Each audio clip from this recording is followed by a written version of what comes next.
Originally, we were scheduled to have Marianne Velez, founder of United NEPA Alliance, give us a presentation on 501c3 and 501c4 status. Unfortunately, she is going to be unavailable and will likely not be able to attend at all. However, there's a possibility that she will be able to come in towards the end and pick up. As a replacement, she has contacted Erica to present in her place. So I'm going to turn things over to Erica, and she's going to give us some information on the differences and benefits of taking your organization and attaining the C3 or the C4 status. Good evening, everyone. Hi, Erica. Hello. Everybody can hear me? Yes. Yes. Okay. So a 501c3 and a 501c4 are issued by the IRS. You file for a EIN number first, and then you also file for a nonprofit. Or for a 501c3 is a nonprofit organization for religious, charitable, scientific, and educational purposes. And with a 501c3, you can get tax deductible, where on the other hand, a 501c4 are not tax deductible. They're more so for social welfare groups. So a definition of a 501c3: nonprofit organizations typically created for religious, like I said, charitable, educational, scientific, and/or educational intent.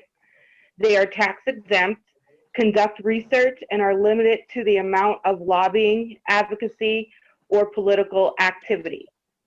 Donations to 501c3 organizations are tax deductible. Churches, cancer research, and support groups, women's shelters, mentoring programs for youth risk are examples of 501c3 groups. To be tax exempt under a 501c3 of the Internal Revenue Code, an organization must be organized and operated executively for exempt purposes set forth in the section of 501c3. None of its earnings may incur to any private shareholder or individual. In addition, it may not be an action organization. It may not attempt to influence legislation as a substantial part of its activities, and it may not participate in any campaign activity for or against political candidates. So organizations under a 501c3 are commonly referred to as charitable organizations.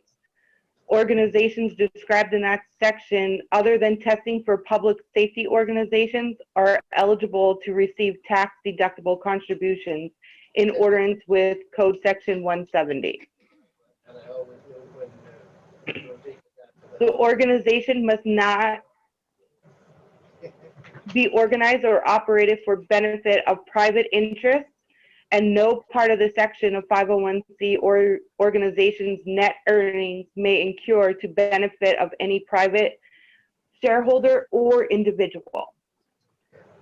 The organization has to engage in access benefit transactions with a person having substantial influence over the organization, and exercise tax may be imposed on the person or any organization managers agreeing to the transaction.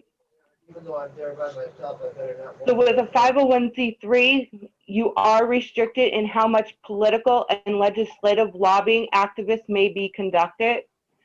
For information, there's more of the information on lobbying issues in a PDF file on the on irs.gov. Hold on one.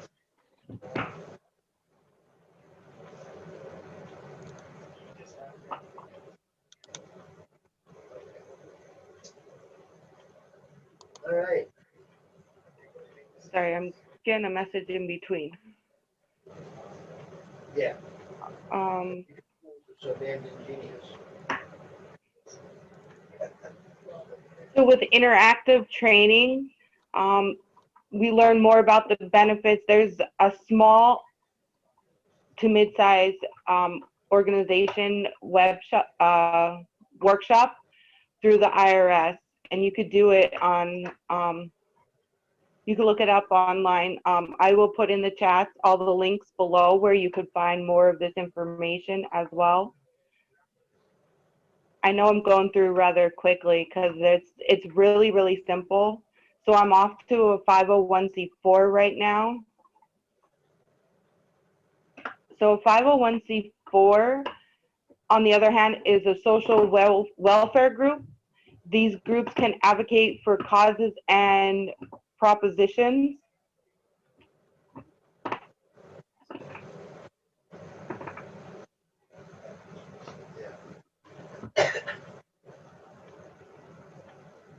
Sorry about that. Yeah. That's what we use in Nicaragua too.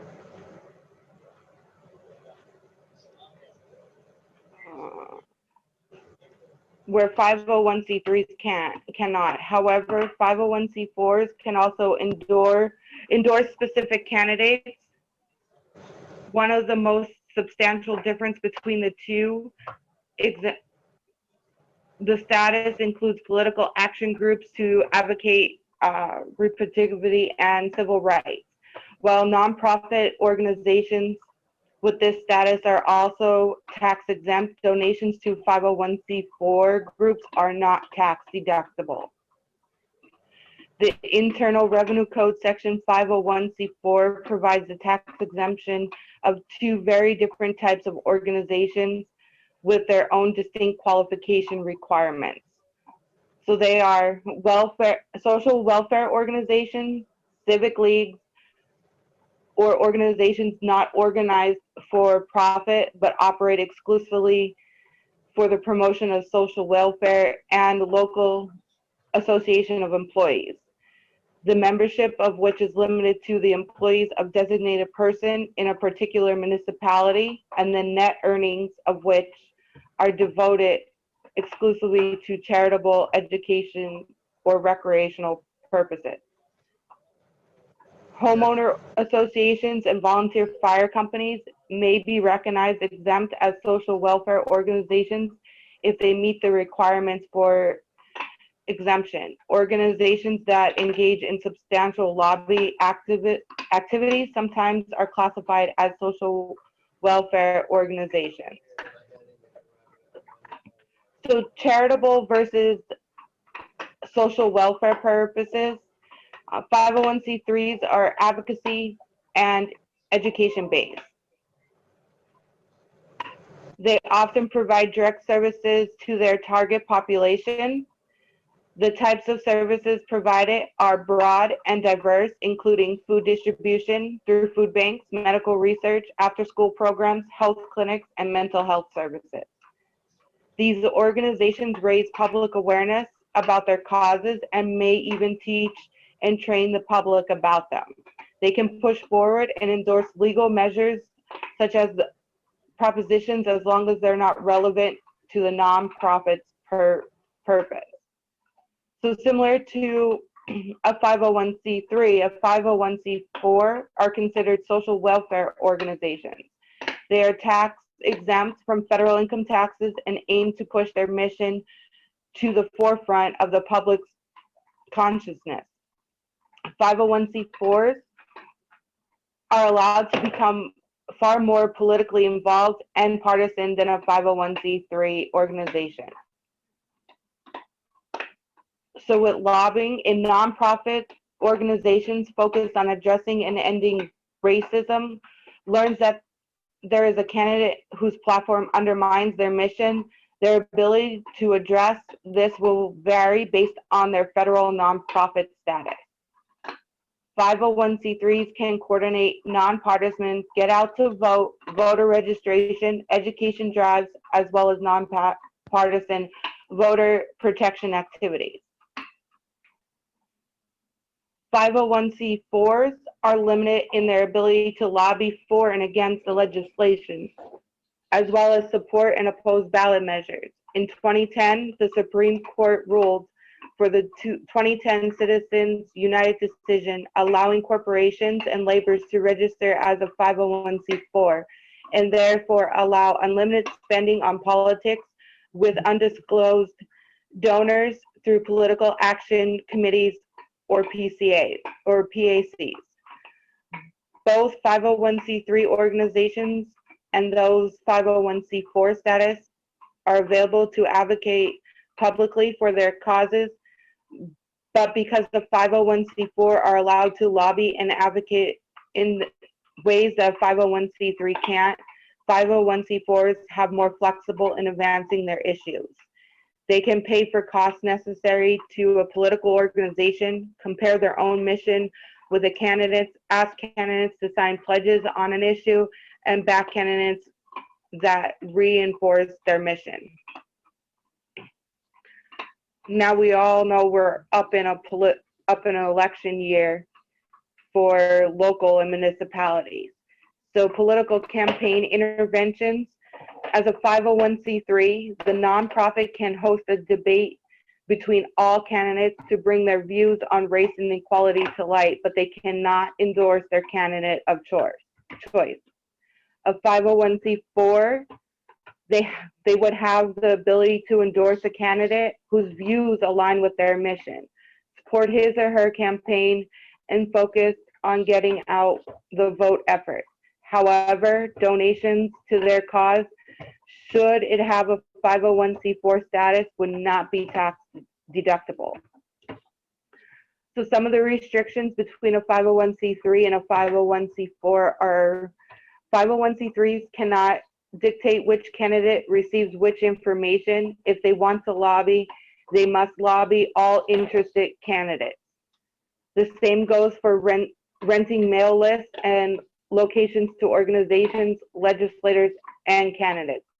They must allow every candidate to rent, not just who they personally select. Should these causes spread into a political realm, 501c3s only have a limited ability to influence legislation and ballot measures. 501c3s are not allowed to endorse specific candidates. The nonprofits may also voice opinions of sitting elected officials, but they cannot make personal critiques of the individual. Similarities between 501c3s and 501c4s. Sponsoring debates between candidates regarding the nonprofit subject is allowed, as long as all candidates are invited and given the opportunity to speak on issues.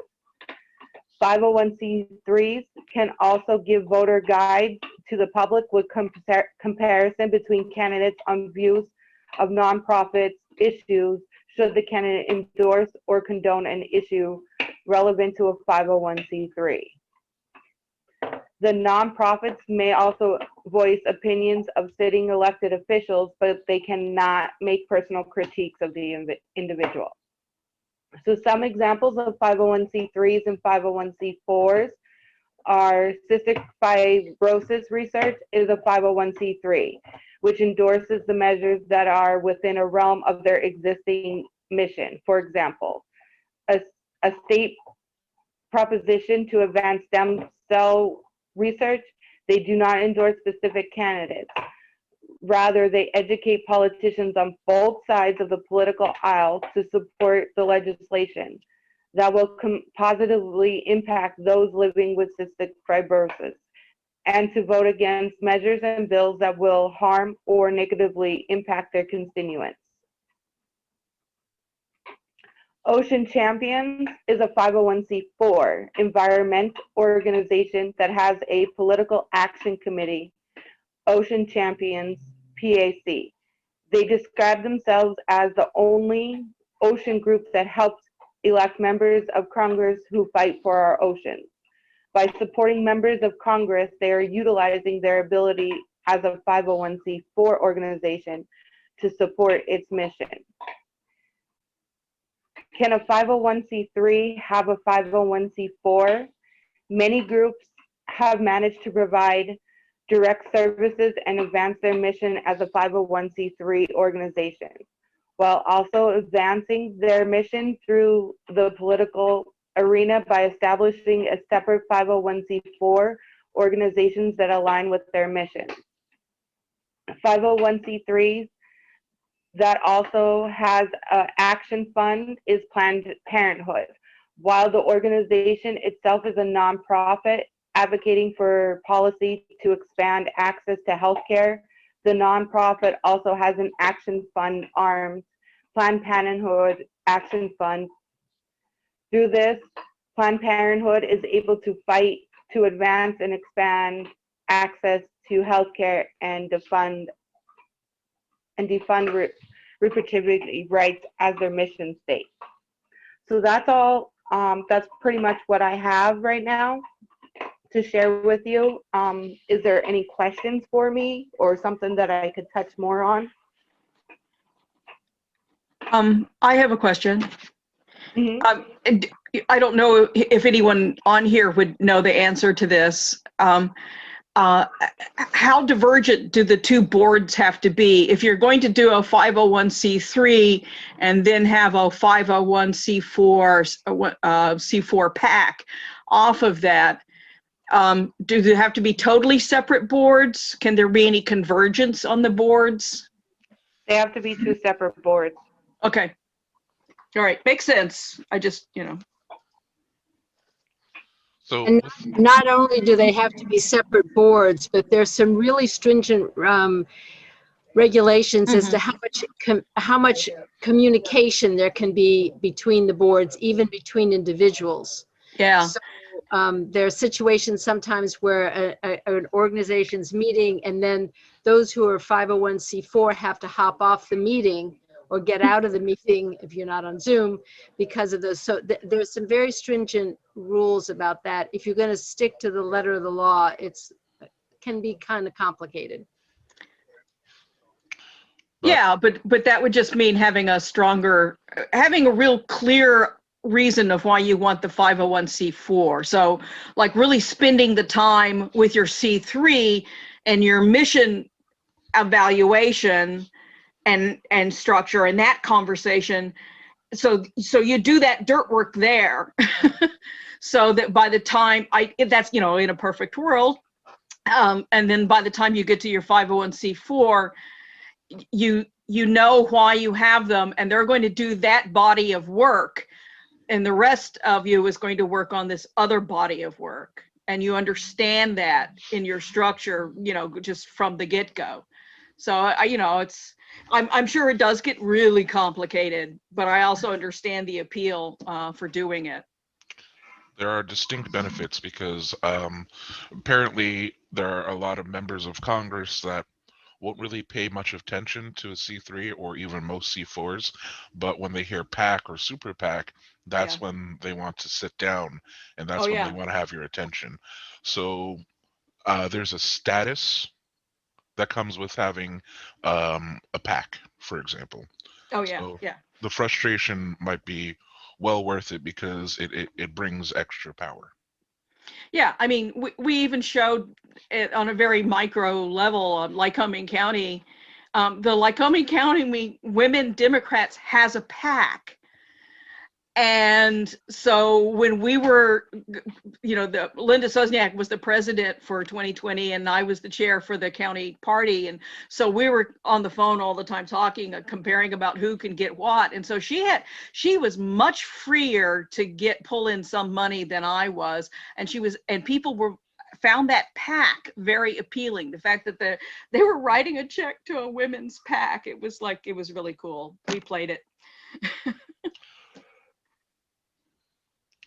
There are also additional benefits of taking your group or a loosely associated or loosely affiliated group of people performing actions and turning them into a tax recognized organization.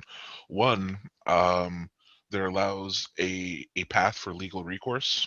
So it protects some of the people that are involved. Two, it also gives you more status to apply for grants and a level of validity with dealing with your community as well. So now that you have an entity that can legally engage and legally ask for funds and legally spend funds, now you have the flexibility to communicate to your city or to established companies in the area, and you can ask for grants, for example. There are a lot of major companies that allocate a certain amount of money that they donate to the community every year.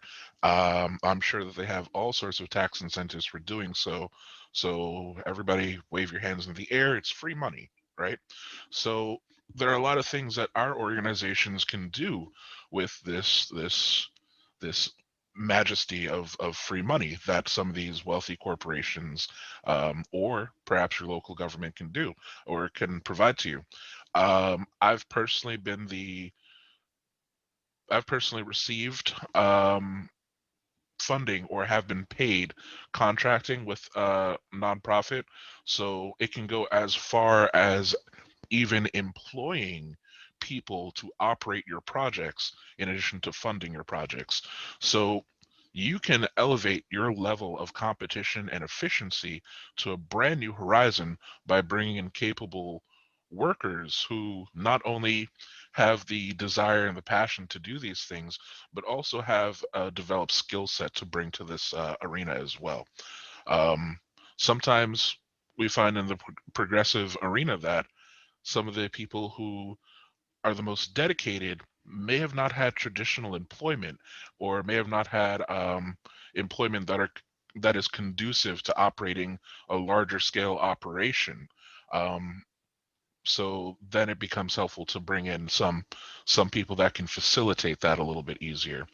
Right now, I'm working on writing a grant um, to apply for funds in Wilkes-Barre to produce a series of murals.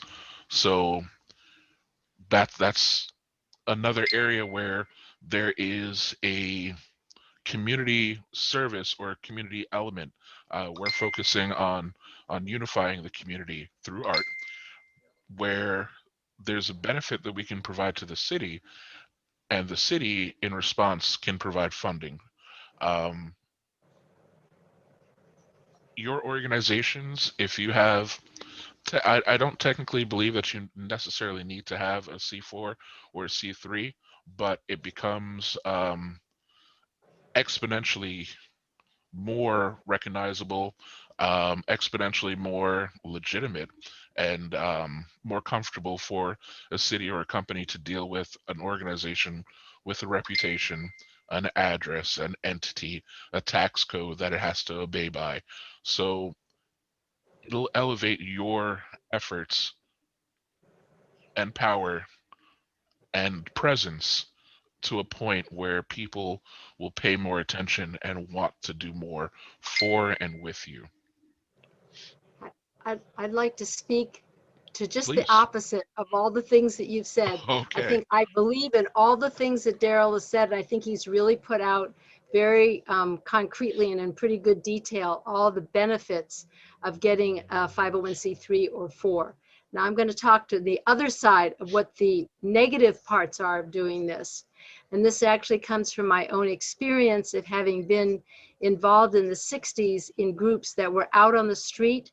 We're pushing for things just as we're pushing now for things. And one of the ways that they got us off the streets, it doesn't mean that you have to do this, but one of the ways they got us off the streets was to get us into 501c3s and 501c4s. And if you look at historically, when the great number of 501c3s developed, it was after the 60s and 70s when people were out on the streets. And the negative part of a 501c3 or 4, is the following. You have to have a board of directors. So that means a lot of your time is taken up with bylaws that you have to come up with. You have to have that board of, and these are not insurmountable, but these are things you have to look at. That board of directors has to meet. You have reports that you have to do, not just for grants that you get, but in general, you have reports that you have to do to, so, and there should be reports to make sure that what you're doing under the 501c3 or 4 is accurate. But it takes a lot of time and energy, and it takes your mind off sometimes what you've been doing in making social change and puts it onto how to develop an organization that can compete in the funding world. So there can be some negative parts to getting a 501c3 or 4. This is not saying you shouldn't do it, but as I said before, I noticed that the amount of activity in the streets went way down when we started doing 501c3s and 4s. I participated, and I'm not faulting anybody. I'm just saying that's what happened to us at that time. So that's a consciousness that we should be aware of, because there are times that we are going to want to be in the streets, and we're not going to look as good as some others who stay out of the streets are going to look to some of the funding places. So you have to kind of weigh all that. And that's a pretty long conversation and kind of a detailed conversation that can be had. But I just wanted to give, I totally agree with Daryl, and I wanted to give the flip side of it. What are some of the drawbacks? And I think we just got a balanced presentation of what the positives and what the real negatives, the realistic negatives are. I mean, it does take a certain amount of commitment to being organized and having a group of people who will do follow through and pay attention to calendars and just how much of that you want to manage right now within the organization and where you're at. And so, you know, I find these kind of discussions very interesting, and I've worked with a lot of nonprofits over the years, and but I was never involved with the initiation of one until much later, and that was easy because it was clear cut and it was down in Maryland. But there's a real need. This is why I actually wanted to speak.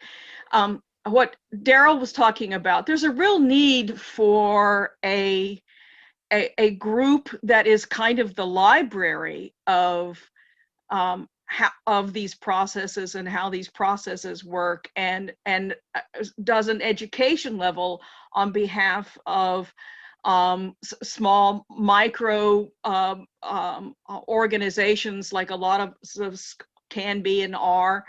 But we have organizational needs. We need some structure.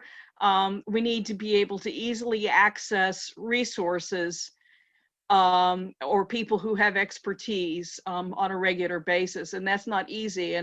And so that could be something for the Hub for Progress as part of its 501c3 mission, could really fill a role, I would think. And that I think is missing up in this area in general. I mean, I could be wrong. But that's just my sense of it since I've been in town. Anyway, so I'll stop talking now. Over the summer, I had the opportunity working with a recognized organization to host some events that I personally don't think I would have been able to put together without having the backing of an established and accountable organization. I had, with some of the members of the organization, reached out to all the candidates for local office on both sides, and we hosted an event in our city square where they were able to present their platforms. We had people that were running even for their congressional seat that had appeared. I was impressed because I had never thought that was something that I'd be able to participate in, let alone pitch to an organization and have the resources to get going, and to have news coverage as well. And I promise you that when you're interviewed with a local organization, the first thing that they like to ask you is what organizations you're affiliated with. That seems to carry a lot of weight for attention here. Um, I like that Penn provided the examples of areas where you could find fault in going in that direction. But I think that there might be some value to taking that risk of taking people.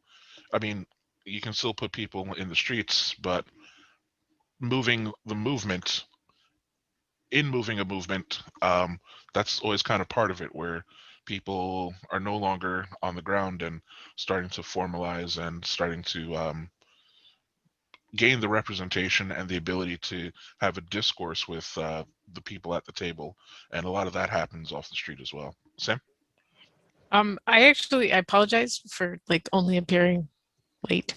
I was running from another meeting, but this part of the conversation, balancing what you were saying, Daryl, with what Penn is saying, and then bringing what Morgan is saying, I am brought to mind of a umbrella organization that existed for a long time. I think it still exists, but is it sort of, I think it's fallen by the wayside a bit. Penn, are you familiar with John Messer and who would have been another one of the professors at Bucknell, the Susquehanna Institute? Do you know about that? Malofsky? Yeah, Karl Karl Malofsky. Mhm. And they had, so it was basically a very basic 501c3, but could offer umbrella status, 501c3 status, to lots of different organizations. And that could balance. So you pool your resources on the things that sap you, right? That take all the energy away, and you have a collective, central, regional nonprofit, and then you support with insurance and, donation status and all of these other, all these other organizations. It's sort of the opposite, like the community foundations, right? Like,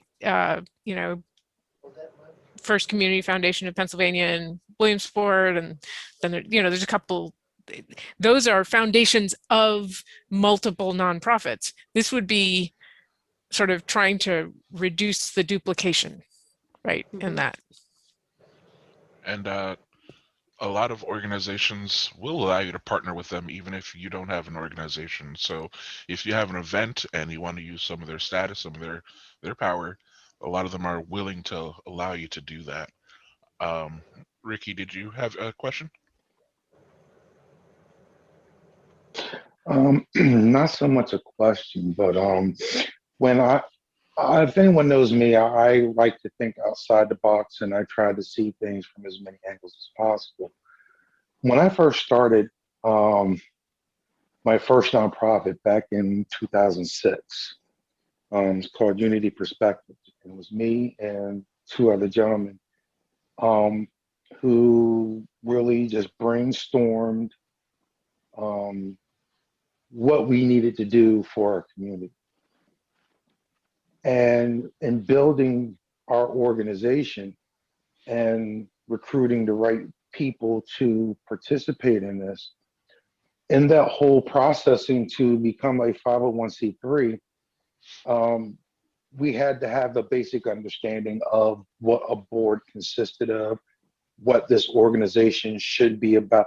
And what we did was we actually enlisted the help of, I can't remember the name of this other organization, but they brought someone in and gave us 3 one-hour courses as to how to be a board of directors of a 501c3.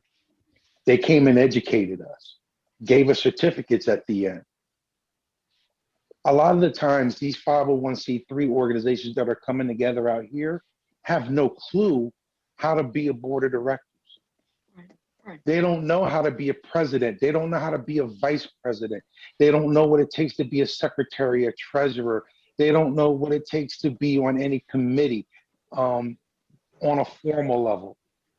So you're just trying to piece a whole bunch of people together, and they're trying to fake it until they make it. And I think what needs to happen is, if we are going to start putting together 501c3s, 501c4s, and you're going to put together a board of directors, they need to at least be formally educated on how to be a board. Like you said, with all the note taking, people are getting involved and don't understand all the note taking that's involved, all the reports that are involved, and they get burnt out. The second thing is, you have the board of directors doing everything. Not only are they doing the paperwork behind everything, but they're also being the boots on ground. And if you don't have committee members to members of the community who don't have to be part of the board meeting, but are at least willing to participate, put in the work, so that way we're not having to do everything. That's what we're missing. That's the element that's missing. All you have is board members pushing notes at each other, pushing directions at each other, but you really don't have any people that turn around. You don't have the backbone, which is the community. You might get their support on Facebook and on Instagram, but where are they at when it comes out to actually turn around and participate in something? You're right. We had that in the beginning. We don't have that now. And you're right. When we start putting together those 501c3s and 501c4s, everyone's starting to back out. Why? Because no one knew how to function. No one knew how to operate. Everybody was just trying to wing it and wasn't getting it right. And the people that were trying to do it right got pushed out. I think Erica had mentioned that the IRS provides workshops on the rules and the operations as well. And just as a side note, Robert's Rules of Order is an excellent way to brush up on some of the operating standards for group meetings. And I would just like to add that, following what Ricky's saying and what you're saying, Daryl, and I think that that's one of the things that now I'm going to contradict what I said earlier. I think we need, in this country, we need more Black-led 501c3s and 4s. We definitely need them in our area right here. Yes. We need them nationally. So everything I said before is still there, and I'm going to say a couple other things about that, which is one of the reasons that 501c3s and 4s can be kind of constricting has to do with funding and the competition for funding. And one of the things that is happening now and has happened since the 70s and 80s and starting in the 90s and going on now is pushing funders to fund different kinds of things, to fund things that really make deep change in society rather than just kind of keep everything on a, on a superficial level. So that's part of a change that needs to happen, is because some of the problems what you get into is looking for the funding and the competition, and therefore you keep yourself more contained and not outside the box to look better for funders. We also have to be pushing funders to look at things, and I think that's changing. So that I want to say that. And I think that the hub, if there is a need for doing workshops or so forth on 501c3 formation, 501c4, that may be something that the hub would do, because there are ways of forming your organization that has a much more progressive move to it than what you might get from the IRS. I've never taken those workshops, so I don't know.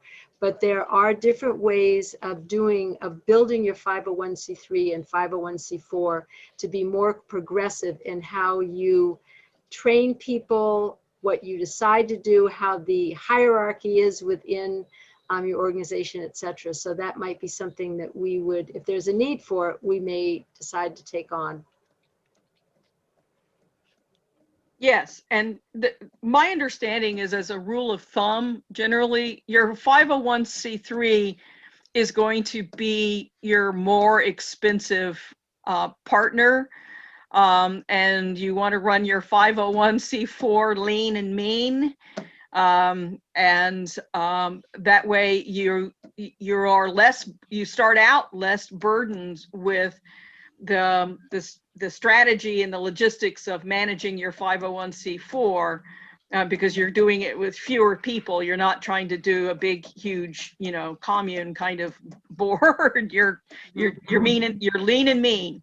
You have a very clear definition of what the purpose of that 50C14 is for, and what that pack is for. That's clear, and then you let that drive to keep that lean, and then you make sure that what the money that you're getting, that you are more likely to get, which will be the 501c3 money, that it, how you manage that to where it has the results that you want.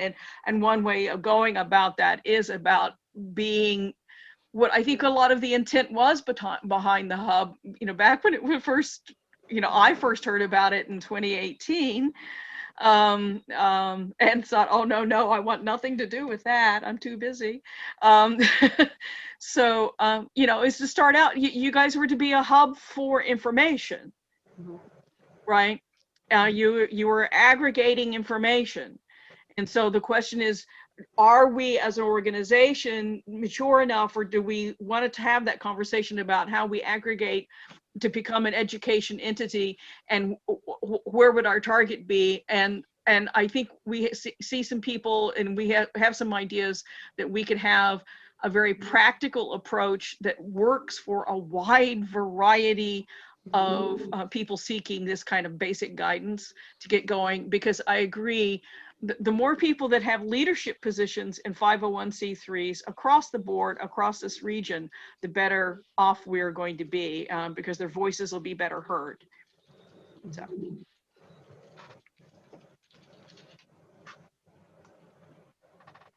All right.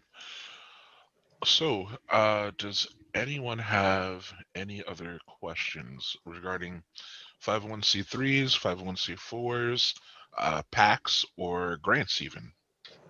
Daryl, I don't know if you've seen it, but I think I sent you this link months ago. There's a website called Nonprofit Ready. Right. And I see.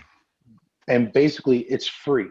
It's a lot of free courses in which it educates you on every aspect of a nonprofit organization, whether it's a 501c3 or a 4. It talks about grant writing. It talks about your board of directors. It talks about how to fundraise and things like that. It hits every aspect of it, and it's all free. And I think that it's a great training tool. I mean, I've been on it. I'm still taking the courses on, because I'm still always trying to better understand the world of nonprofit. So I encourage everybody to log on, create an account, and start sifting through some of, it goes from anywhere from like 2-minute reading pieces to, a 2-hour video, and there's, might be some test questions at the end of it, but it's a beneficial for all of us to participate into something like that. And I can tell you now, we're going to come out of that so much better and so much more knowledgeable about what we're doing and how we're doing. I am including that link along with all the other links that were provided in the chat. I also found the link for the workshops from the IRS. I am including that link as well. I'd also like to request that if anyone has any upcoming events, announcements, or if they need any support for anything that they're working on, please add that to the chat, and I will send that out to anyone who is willing to look at it and listen with the notes.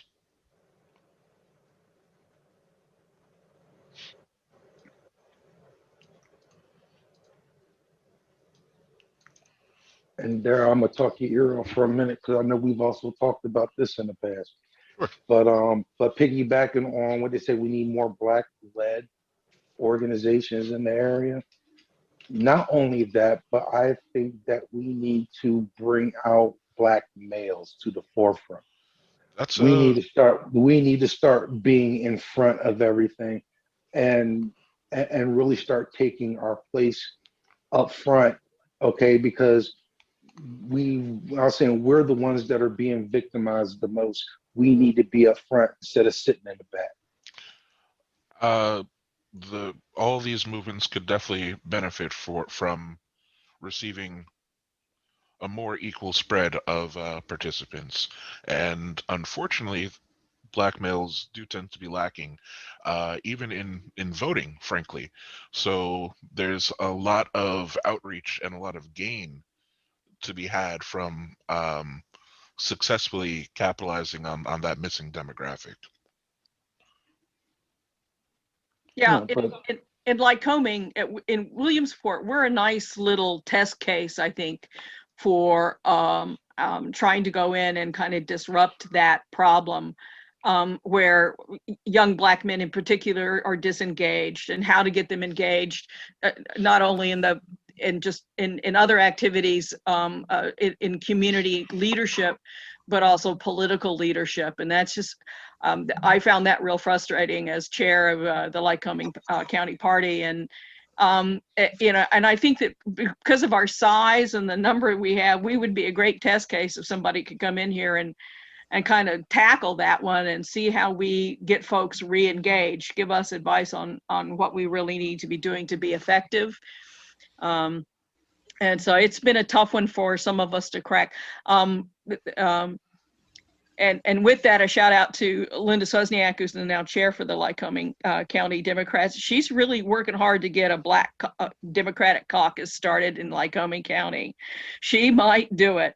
And so good little old Lycoming County would have one of only, we would be the 7th Black caucus in the state. I think that gives us a real opportunity to make it clear that we're looking for a diverse leadership to emerge in our area. We think there's room there. We think there's support there. Not everybody can do it, but there's no reason for why people can't consider it. Also, Marianne did have a chance to connect.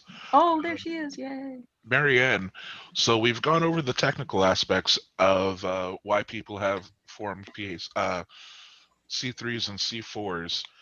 Before everyone leaves, perhaps you can tell us some of your reasoning and your experience with forming your tax recognized organization. Has it afforded you any benefits? Has it elevated your voice and your causes? Let us know from your perspective, from somebody who's done it recently and did it fairly quickly.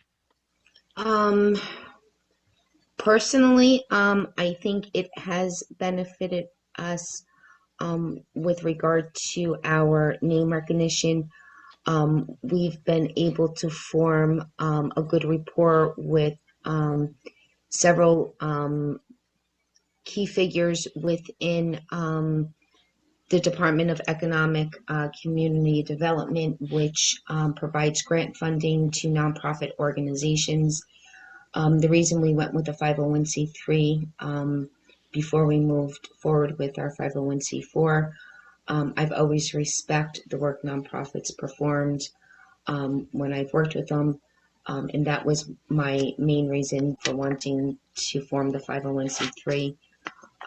Once we are done moving through this phase, we will move forward with our 501c4 because we are involved politically with a lot of different organizations, and we do work directly with a couple of senators, and we are in the process of devising a piece of legislation reform. So in order for us to be able to actually move forward with those processes, we need to become a 501c4. As a 501c3, we could vie for policy reform and policies but we cannot vie for a political party or politician, meaning we have to remain nonpartisan. Partisan. And we try to do that to the best of our ability. But obviously, there are certain politicians that we would love to be able to come out publicly against. And as a 501c4, we cannot do that.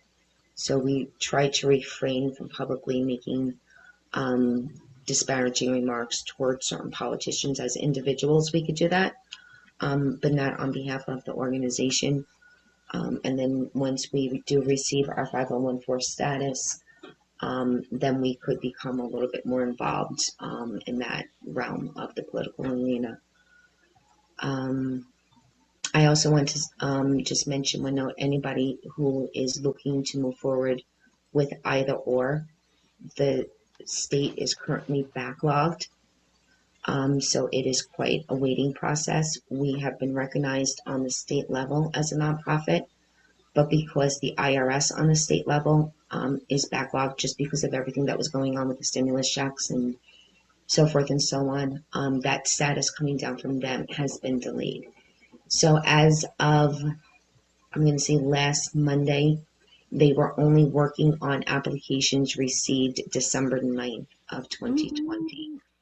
So there is quite a wait. However, we were fortunate that one of the directors from one of the grant programs is trying to facilitate that process for us because the grant applications will be opening shortly within another week or so. How you can get that process facilitated to warp speed, how they phrase it, if you have the opportunity to apply for grant funding, meaning you are guaranteed grant money from a particular program, you can receive a letter of recommendation from somebody from that program to submit to your representative. I'm currently working with Congressman Cartwright. He's the one who's expediting this for us. The letter goes over to him, to his office, and then he just goes ahead and pushes the applications through. But it's very strict criteria that you have to meet in order to have your application expedited. Here's the catch. You can file a 1023, which is the longer version of the application, and that's for larger corporations. But because we were such a small organization, we filed the 1023-EZ. According to the requirement, if you file a 1023-EZ, your application cannot be expedited unless you meet other criteria. And one of the criteria is the fact that you have to have guaranteed grant funding. And because we've already been guaranteed that funding, once the application process opens up, our application is then allowed to be expedited. So that's just something that everybody should know, because if you do apply and you find that you're waiting and waiting and waiting, if you know that you can obtain grant funding through a specific program, you can contact that department and speak to them and get that process going in your favor. That is pretty interesting. So last year, you went from being a motivated citizen to establishing a group, and at this point, you have access to a congressman and are in the process of getting legislation put through. Is that all correct? Yes, it is, Don. It is. So I'd like us to think about the power and the impact that having a recognized organization. Do you imagine that you could have done these things as easily as an individual? Yes and no. Okay. Um, yes, I think I could have still moved forward in the community the way I did as an individual. I don't think I needed to form an organization to do that. The reason I wanted to form an organization is there's power in numbers. And the more people we rally, the more power we have in the streets and the more impact we can have on the communities. That is why I wanted to form the organization. Right. I mean, it's useful to have organization. It's useful to have funders. It's useful to have a lot of structure in place. But going back to some of what Penn had said much earlier, which Marianne, of course, you didn't get to hear Penn talk earlier, but there is there are cooperatives. The capacity of councils and cooperatives that fill a gap for advocacy and flexibility, and they have a place to play going forward. But we do, I think.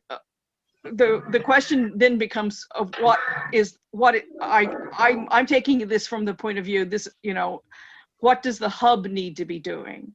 What's the focus of that organization at this point, and what's the next step that they think is the most appropriate? And are they ready to take on an education role?